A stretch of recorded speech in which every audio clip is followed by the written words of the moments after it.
Então vamos lá, pessoal. O tema do vídeo de hoje é uma análise do resultado do segundo trimestre da Intelbras.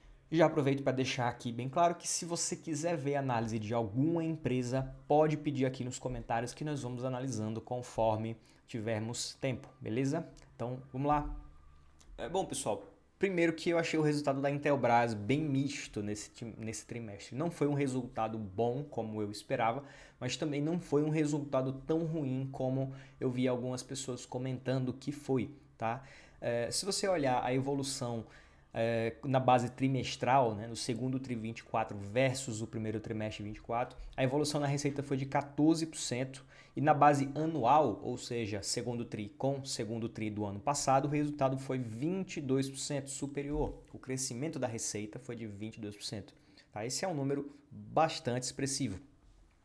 Aonde é que o resultado começa a ficar um pouco ruim e que ligou meio que uma bandeira amarela para o mercado? As margens da empresa. Percebam que a margem bruta, por exemplo, ela perdeu 2,9 pontos percentuais, praticamente 3 pontos percentuais na comparação com o mesmo período do ano passado. E a margem EBITDA ficou ali estável, mas também teve queda, né? 0,8 pontos percentuais de queda. Então, e por que isso aconteceu? Né? O que foi que impactou os resultados da empresa de forma tão agressiva? A Intelbras, assim como outras empresas do segmento industrial, principalmente de tecnologia, elas têm uma presença muito forte na região norte do Brasil, lá na Zona Franca de Manaus. E acontece que a Zona Franca de Manaus está enfrentando diversos desafios lá com relação à seca.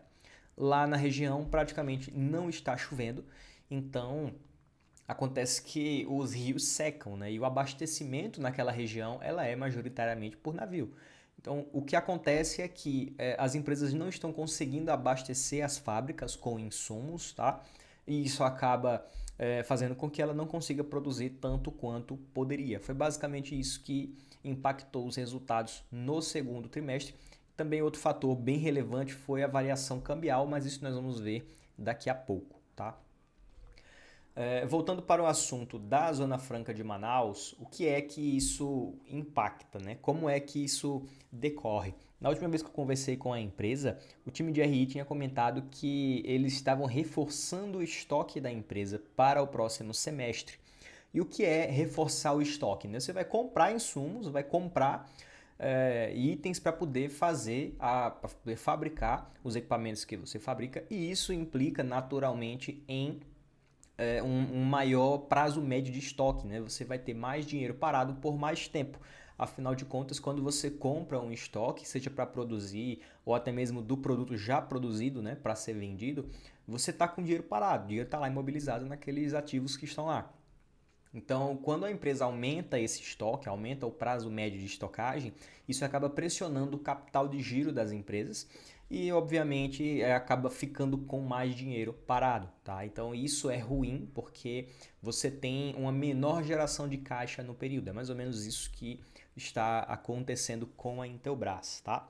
Então, nós vimos aqui no trimestre queda de margem, tanto na base trimestral como na base anual, um aumento nas despesas também significativo, tá? Mas que assim, sinceramente, eu não acho que é nada muito prejudicial para a empresa. No curto prazo, sim, tá? É algo que vai acabar impactando os números, mas quando você olha a um médio e longo prazo, eu não enxergo isso como tão negativo. Afinal, a empresa também está investindo, né, melhor em sua estrutura, tá? Tanto via CAPEX como também com contratação de novas pessoas e tal. Então, isso é algo que chama atenção a curto prazo, mas a longo prazo não me incomoda. O EBITDA da empresa também teve queda de margem, como nós comentamos, né? Na base anual ficou ali de certa forma estável, a queda foi de 0,8 pontos percentuais e na base trimestral foi 2,7, que é algo realmente expressivo, tá? Então a gente vê que o cenário agravou de fato no trimestre, né? Entre o primeiro e o segundo trimestre. Na base anual, ainda que não foi tão ruim assim, mas na base trimestral foi de fato bem pressionado, tá? E veja que interessante, na base anual, quando você compara com o segundo trimestre de 2023, a gente percebe que houve um bom controle de custos e despesas, tá? Especialmente com vendas, despesas gerais e administrativas. Então, houve um certo controle dessas linhas que acabaram evitando que a margem EBITDA caísse muito, tá? Então, mais um ponto positivo aí para a empresa. Falando agora do resultado financeiro, tá? Aqui de fato foi a linha que mais impressionou negativamente, tá? Quando você olha aqui, ó, a variação cambial da empresa na base anual foi de menos 900%, tá? Porque de fato o prejuízo com a variação cambial ele foi muito maior nesse trimestre.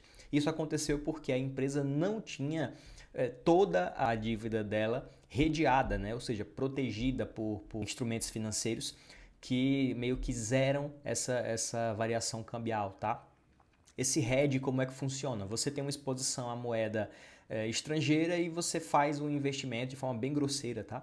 Você tem uma exposição à moeda estrangeira e você faz um investimento lá para compensar essa variação. Então, se a moeda lá cair, por exemplo, se a variação cambial for negativa, né? Ou seja, se o dólar cair frente ao real, você tem um ganho com a variação cambial, porque a sua moeda vale mais agora do que quando você contratou aquela operação, mas você perde no seu investimento que você fez para compensar isso, e o contrário também é verdadeiro. Se a variação cambial, né, afetar a empresa negativamente, se a variação cambial for positiva, a empresa vai ter o ganho com o investimento que ela realizou, mas ela vai ter uma perda pela variação cambial, pelo aumento do dólar, tá? Então, ela, no geral, ela fica no 0 a 0. Então é muito comum as empresas fazerem essa operação, tá? Isso eu estou falando assim de forma bem simples, mas para a gente entender mais ou menos como é que funciona, tá? Perdão se não ficou algo tão claro, mas assim, é algo mais superficial realmente, só para a gente entender a dinâmica.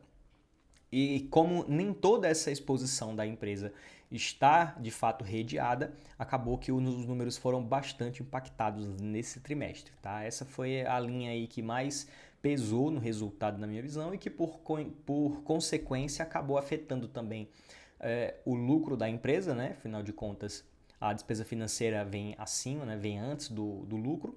E também acaba afetando o ROIC, né, que é o retorno sobre o capital investido, porque você tem uma variação positiva na dívida. Se sua dívida aumenta e seu resultado acaba caindo, você tem um ROIC menor. Falando também dos números operacionais da empresa, né, de fato, como foi o desempenho dos produtos que a empresa vende, na verdade eu achei bem positivo, tá, a evolução desses segmentos.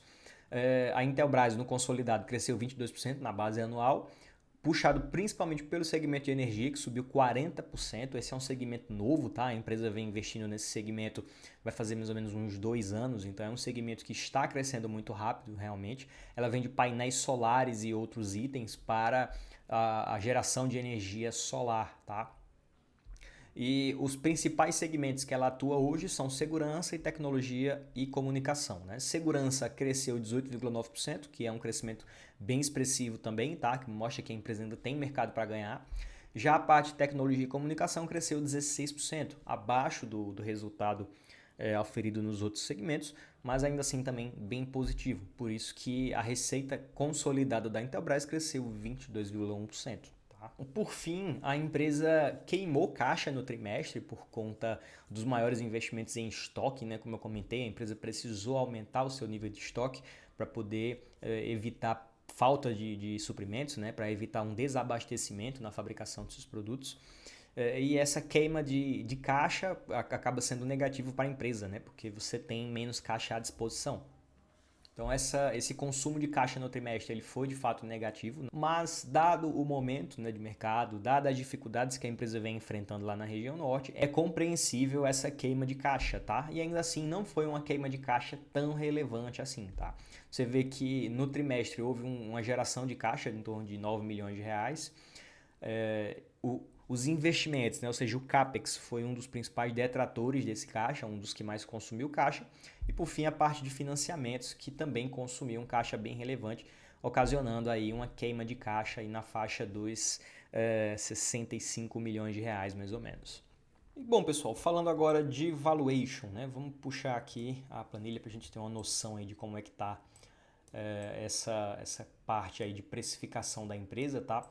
E, ó, na minha visão aqui, nas nossas contas, a Intelbras está negociando a 15 vezes lucro no indicador preço-lucro, né? Está negociando aí a 15 vezes para 2024 e 11 vezes para 2025, e no múltiplo EV/EBITDA está negociando a 12,5 vezes e 9,8 vezes para 2025. Esse é um patamar de múltiplo para uma empresa como a Intelbras baixo, tá? Por que é baixo? Porque essas empresas, tá? Intelbras, WEG, Vivara, Localiza, tá? E outras empresas que são conhecidas como empresas premium pelo mercado, são empresas que naturalmente negociam com múltiplos melhores, com múltiplos mais altos. E isso faz com que a empresa seja, de certa forma, cara, né? Quando a gente acompanha a dinâmica do mercado, a gente percebe que é normal empresas negociarem a 10 vezes lucro, 8 vezes lucro. Essas empresas não, tá? É comum elas negociarem a 20 vezes ou mais. E quando você olha para uma empresa com um histórico como o da Intelbras, negociando a 14 vezes lucro, a 15 vezes lucro, de certa forma é uma empresa que está barata, tá? Para a realidade dessa empresa. Então, na minha visão, a Intelbras hoje é uma empresa sim que tem um potencial de valorização aí a médio prazo, tá? Obviamente tem motivos para ela estar barata, como eu comentei. A questão no norte do país pode continuar afetando a empresa negativamente, ela pode acabar tendo as margens pressionadas ainda por mais tempo. E o mercado acompanha isso, tá? E esse é o maior problema dessas empresas que são bem precificadas, né? Quanto maior é o múltiplo que a empresa negocia, maior vai ser a revisão desse múltiplo quando ela parar de entregar os resultados que ela entrega historicamente, tá? Então tem que acompanhar com muita calma essa dinâmica da empresa, mas hoje eu entendo sim que a Intelbras pode ser uma oportunidade para quem tem o perfil de investir nessas empresas, tá? Bom, então é isso aí, contem conosco. Qualquer dúvida, se quiser pedir uma análise de alguma empresa, deixa aqui abaixo nos comentários que nós vamos fazer, beleza? Valeu!